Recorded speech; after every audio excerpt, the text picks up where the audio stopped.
So we're going to spend the next 30 minutes going through some topics in pediatric neuroradiology. This is by no means intended to be a complete review of the topic, but really just to give you some guidelines. I'm going to show you the unknowns first, and these will be covered later in the talk.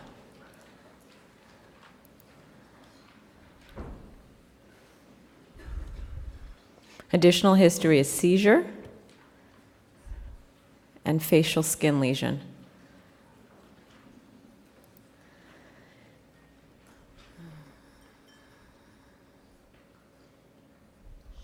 Spastic quadriparesis.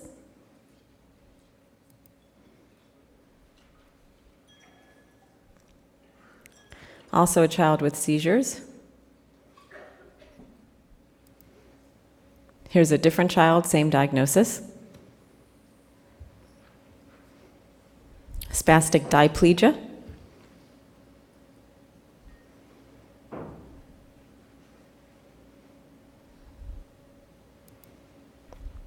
Hyperpigmented skin lesions.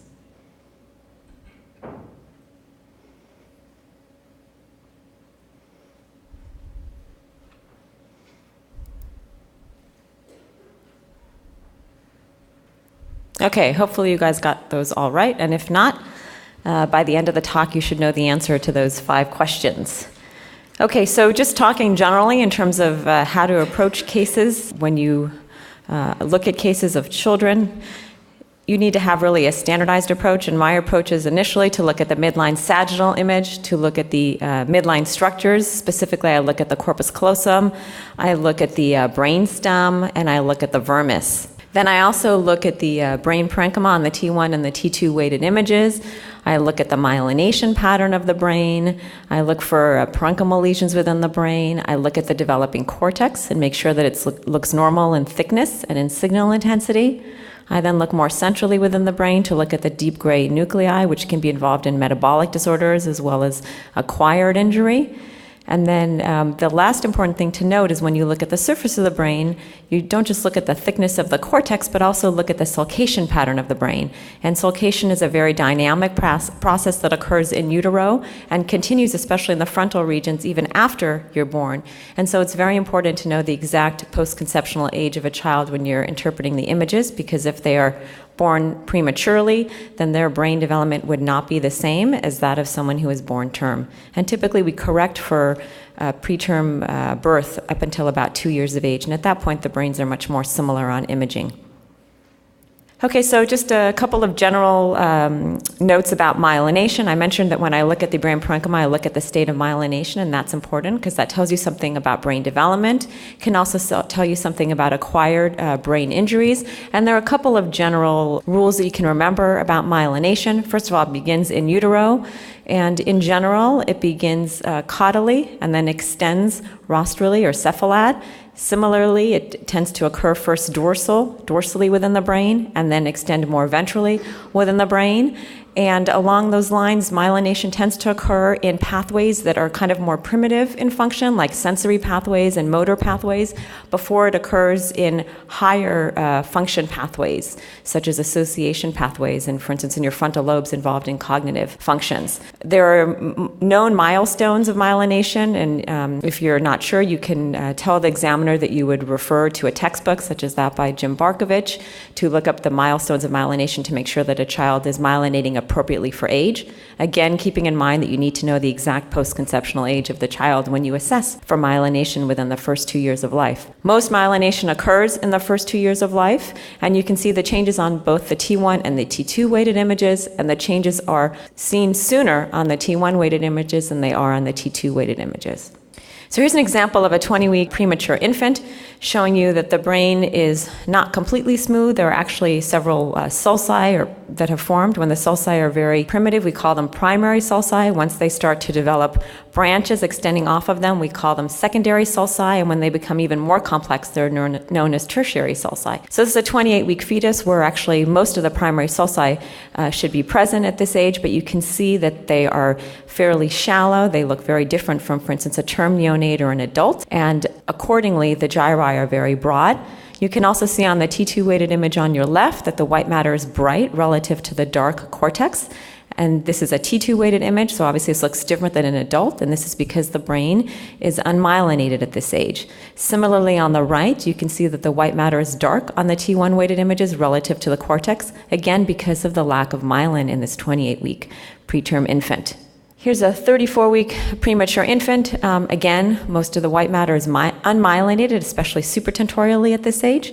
But you can see that the sulcation pattern has continued to progress. The sulci are more numerous. They're also a little deeper, and the gyri are a little narrower. Here's a term neonate, which you may be more familiar with. And again, the sulcation pattern has continued to progress. You can see that now we see on the T1 weighted image on your left an area of hyperintensity within the posterior limb of the internal capsule, and that corresponds to an area of myelination. There's also some myelin seen on the T2 weighted image in the posterior limb of the internal capsule. Remember that you need to distinguish it from the normal dark T2 signal within the ventrolateral nucleus of the thalamus. So you can see that just posterior to it, you can see the hypointense structure, which is the ventrolateral nucleus of the thalamus, right here, and that's distinct from this hypointensity in the posterior limb of the internal capsule. So don't confuse this for myelin in the posterior limb of the internal capsule. You can see the corpus callosum, and it's uniform in thickness at term, and it will change as the callosum begins to myelinate, which is not until several months of age. So by 6 months of age, actually, most of the callosum has myelinated on the T1 weighted images. You can see that it's thicker now compared to the term neonatal brain, and also you can see that it's now hyperintense on the T1 weighted image. If you look on the image on your right, most of the central white matter has also myelinated on T1 weighted images by 6 months of age. On the T2 weighted images, as I mentioned, the changes due to myelination are much later in terms of their appearance and their effect on the T2 relaxation time. And so you can see, looking for myelin on this T2 weighted image, which would appear as areas of dark T2 signal, that there is much less myelin seen on the T2 weighted image than we saw on the T1 weighted image. And really at 6 months of age, we see it just in the posterior limb of the internal capsule on this image, but we can see that as opposed to the term neonate, where it was just focally within the central portion of the posterior limb of the internal capsule, it now has extended both anteriorly and posteriorly. And by 6 months of age, you should also have some myelin in the splenium of the callosum on the T2 weighted image. Here's a 14-month-old child where the brain actually looks very similar to an adult on the T1 weighted image. The callosum is fully myelinated at this stage. Both the genu and the splenium are bulbous in appearance, and you can see that the white matter is myelinated.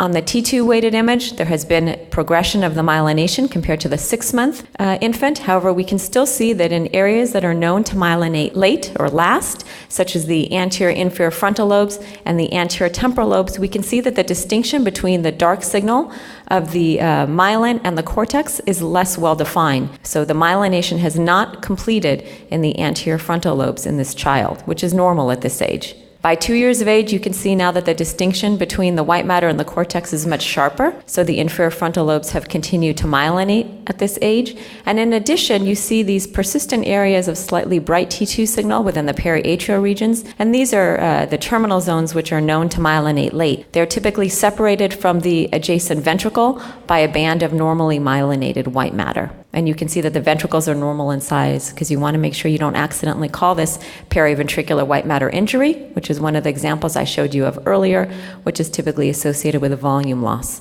Okay, so we're just going to go over some malformations you may encounter, and we'll start with some midline abnormalities. The first is callosal agenesis. So as I mentioned, I look at the midline image, and the first thing I look for actually is the corpus callosum. I look to make sure it's formed normally, and I look at its thickness, etc. In this case, we look for the corpus callosum. We can see that it's absent. Not only is it absent, but when we look at the parenchyma, we can see that the sulci medially are radiating down towards the ventricular margin, and that is classic for callosal agenesis.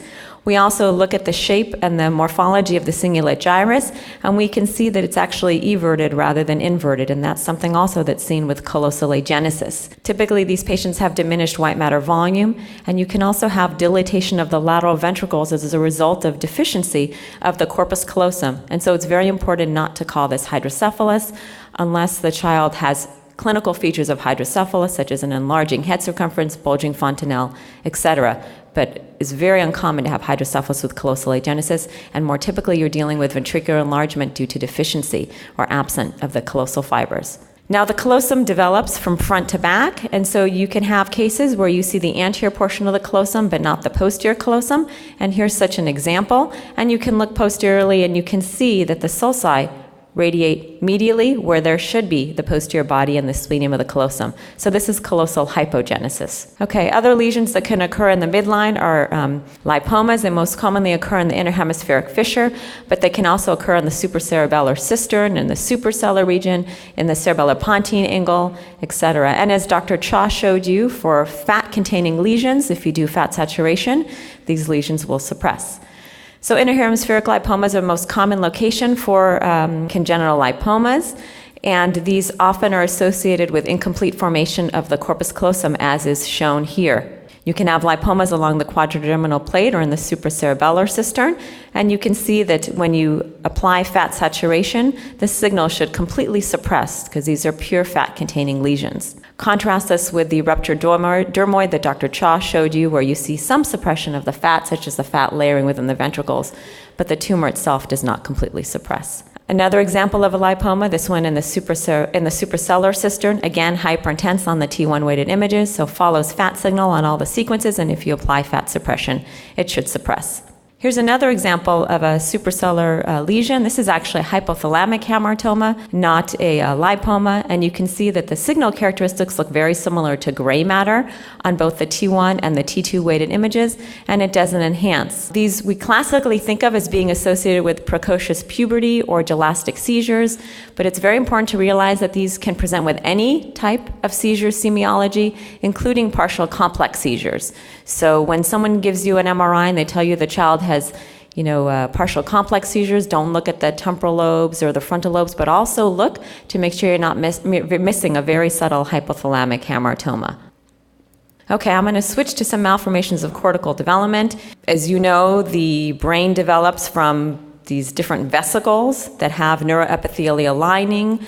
The neuroepithelial lining then obviously undergoes cell division, generates cells which migrate out to the cortex in many different ways, but eventually they make up the brain substance. So obviously there are many things that can go wrong in the formation of the brain. We're talking primarily now about forebrain or telencephalic structures here. But you can have abnormalities in generation of the cells that will eventually make it out to the cortex, for example.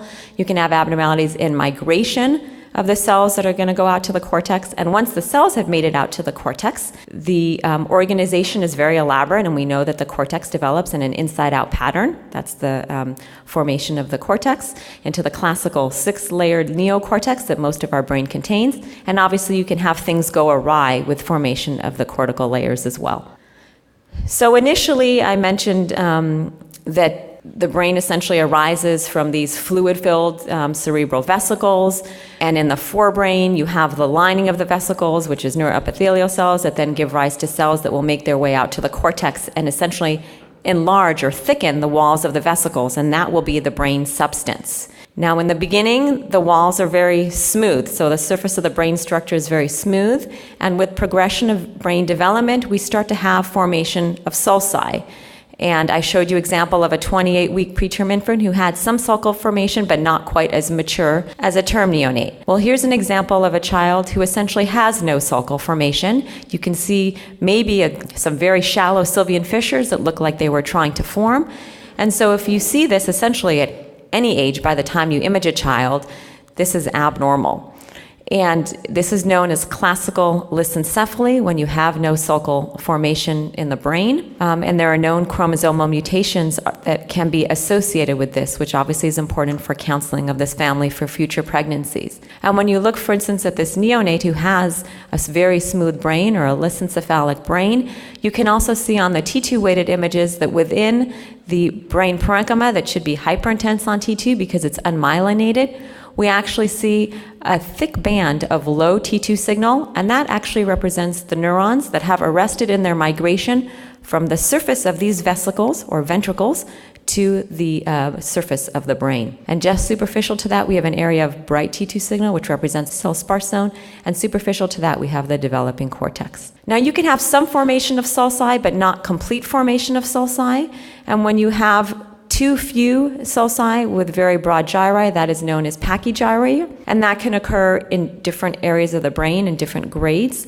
And that also is known to be associated with different chromosomal mutations. In particular, we know that there are chromosomes involving the LIS1 gene on chromosome 17, and we know that there are mutations involving the double cortin gene on the X chromosome that are associated with an incomplete form of classical Lissencephaly. Now here is a young woman who has mild developmental delay, and when we look at her scan, we can see that she has an area of abnormal signal within the brain parenchyma, within the white matter, and actually we notice that it is similar to gray matter signal intensity on both the second echo and the first echo of the T2 weighted image, as well as on the T1 weighted image. And this is band heterotopia. And this is associated with a mutation on the X chromosome in the double cortin gene. And it's important to tell this woman that this is what she has because her sons actually can have classical Lissencephaly as a result of inheritance of this mutation. Now, once the cells have managed to make their way out to the cortex, as I mentioned, they have to organize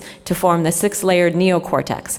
And if there's any abnormality in the organization of the cortex, you could have complete disorganization of the cortex without any organized layered appearance, or you can have absence of certain layers within the 6-layered cortex. And these findings appear on imaging as polymicrogyria.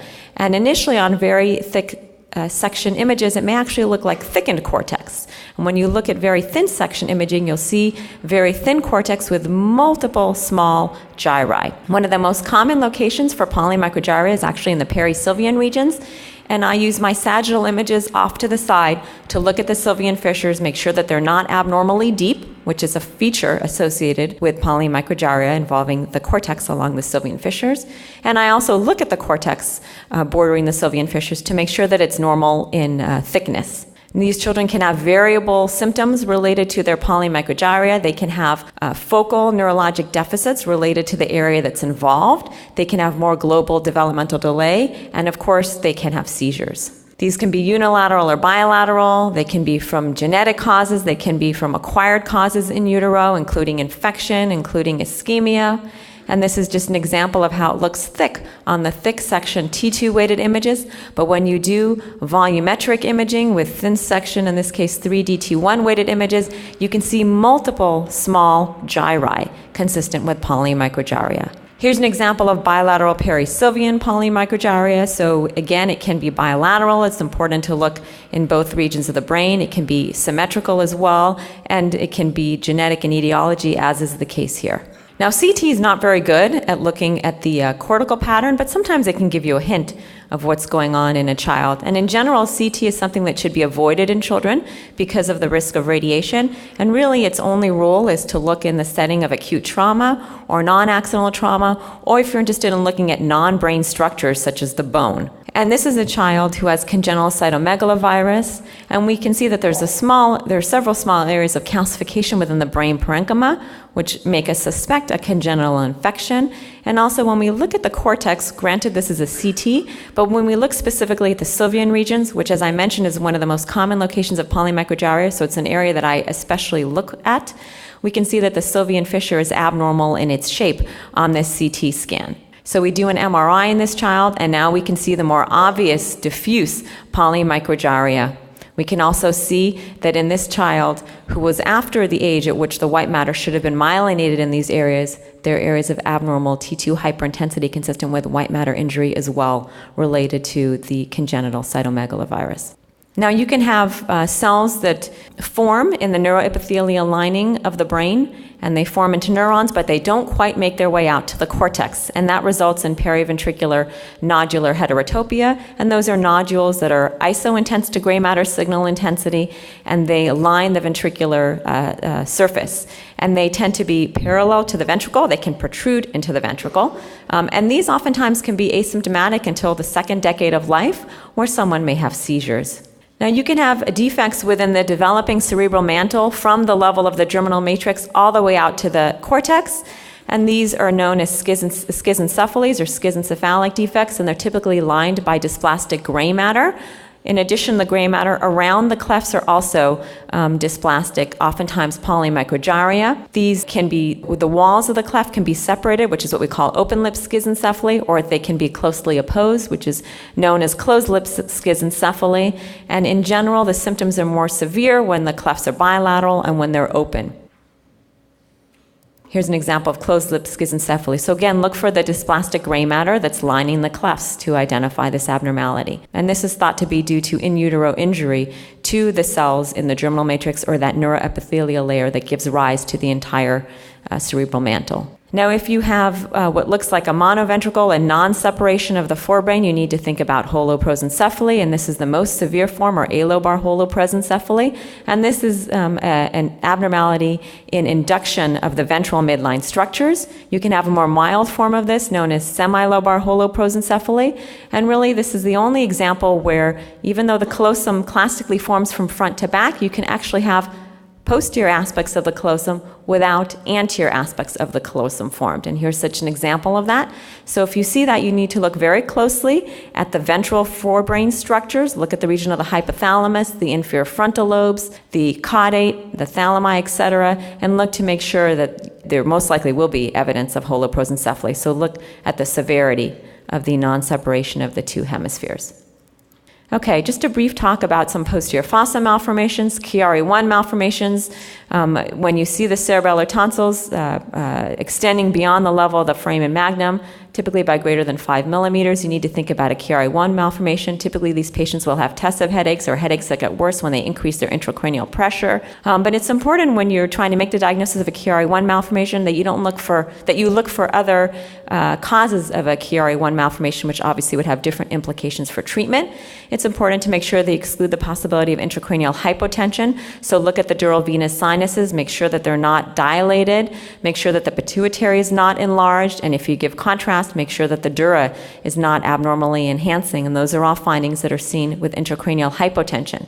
Similarly, you can obviously have a lesion above, which can cause increased intracranial pressure and can cause the cerebellar tonsils to herniate below the level of the foramen magnum, so you want to look at the entire brain as well. Chiari-2 malformations are associated with spinal myelomeningocele. They are characterized by a small bony posterior fossa, most likely due to leakage of CSF from the spinal defect, resulting in a downward herniation of much of the brain. There are associated features that you can see, tectal beaking of the midbrain. You can see callosal hypogenesis in many cases. You can see interdigitation of the sulci or the gyri across the midline. You can also see heterotopia. And you can see on the lower image on your right that the bony posterior fossa is very small and the cerebellum is actually wrapping itself around the brainstem. Now, Dandy-Walker malformation is a very heterogeneous term that's really used to describe many posterior malformations. In the classic form, Dandy-Walker malformation refers to absent or incomplete formation of the vermis with an enlarged bony posterior fossa with a CSF cystic fluid collection that communicates with the fourth ventricle.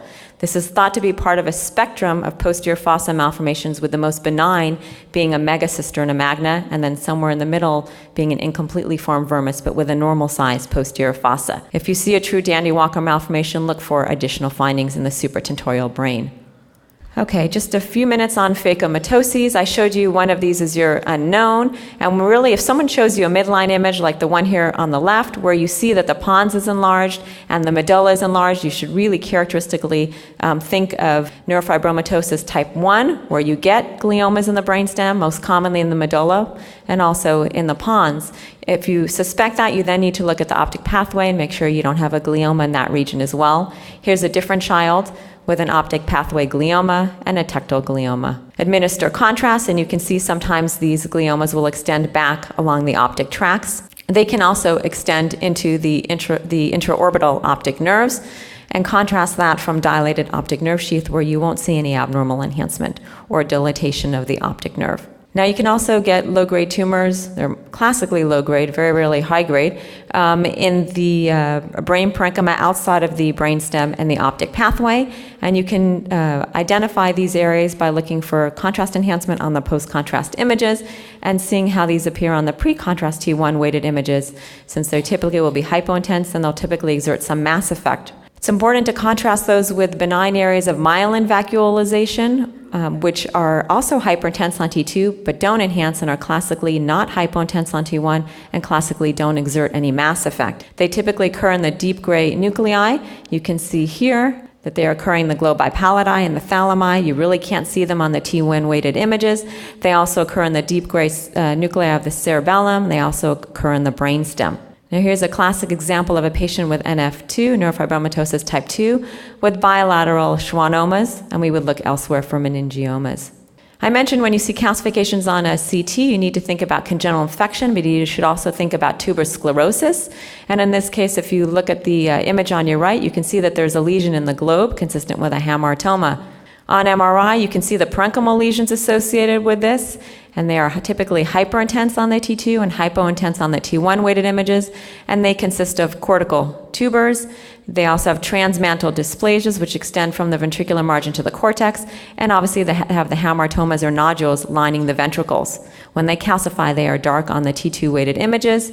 Here are some areas of calcification on the CT, as well as the MR. And in the unmyelinated brain, these lesions have the opposite appearance compared to the white matter. So on T1, they're hyperintense, and on T2, they are hypointense. And that is not because of calcification. That's because we are comparing them with the signal in the unmyelinated neonatal brain. Okay, just an example of Sturge-Weber, which was also one of the unknowns that I showed you. So you get angiomatous malformation of the pia, so it's a vascular malformation, which essentially results in venous ischemia to the adjacent parenchyma. So you see associated volume loss. You can get calcification of the surface of the brain. On the T2 weighted image, volume loss. You can also see abnormal dark signal in the parenchyma. When you give contrast, you see diffuse enhancement. Can be diffuse or it can be generalized, focalized, depending where how extensive the malformation is. And you can also see enlargement of the choroid plexus as well as abnormal venous structures, so dilatation of the medullary veins extending towards the surface of the ventricle. Here's an example of the child with spastic diplegia that I showed you, and this is an example of periventricular white matter injury that's typically associated with preterm birth. Can also occur in the frontal regions when it's more severe, but classically we see it posteriorly. And this is the other example that I showed you of acute hypoxic ischemic injury in a term neonate, affecting the areas that are most metabolically active at the time of birth, the ventrolateral nucleus of the thalamus, as well as the dorsolateral putamen. Okay, just a few minutes on stroke in children, something to think about. They can be due to venous causes, but also they can be due to arterial causes, congenital heart disease, systemic diseases, and you should also think about vasculopathies. You should think about moya-moya disease, which essentially looks like it does in an adult in terms of the vascularity. However, children, unlike adults, which typically present with a hemorrhage, children tend to present with recurrent TIA. So if you have a child who presents with recurrent TIAs, you need to think about moya-moya. And it has a similar imaging appearance like an adult would. You can look for multiple collaterals on the post-contrast image and high signal reflecting slow flow on the flare sequence. And when it's more severe, it can affect the posterior circulation as well. Okay, and if you see something that looks like a stroke in a child, but it doesn't follow a normal arterial vascular distribution, don't just think of venous ischemia, which is, I know, something that Dr. Wintermark mentioned to you, but also think about metabolic disorders, and in particular MELAS, which tends to affect the occipital and parietal lobes, but also affects the deep gray nuclei. And obviously this has different implications for counseling rather than a venous infarct. And lastly, if you see hemorrhage in a child, look for an underlying bony fracture, assess the clinical situation, and always think about non-accidental trauma. So in summary, we went in the last 30 minutes over the general approach to imaging of children, at least the interpretation of their images. It's really important to remember that the brain is a dynamic process and continues to develop even after birth. So you really need to know the age of the child, if they were born at term or preterm, when you interpret their images.